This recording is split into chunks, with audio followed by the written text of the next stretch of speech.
بسم الله الرحمن الرحيم. يا علي يا عظيم يا غفور يا رحيم. أنت رب العظيم الذي ليس كمثله شيء وهو السميع البصير.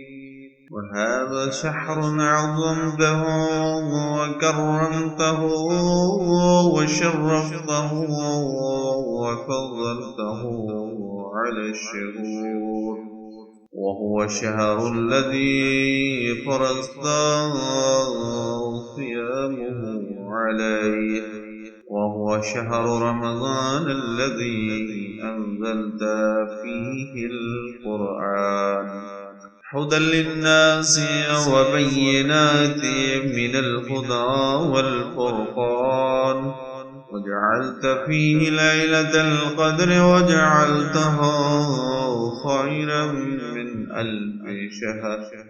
يا ذا المن ولا يمن عليك، من علي بفكاك رقبتي من النار، بمن تمن عليه وادخل الجنة برحمتك يا أرحم الراحمين.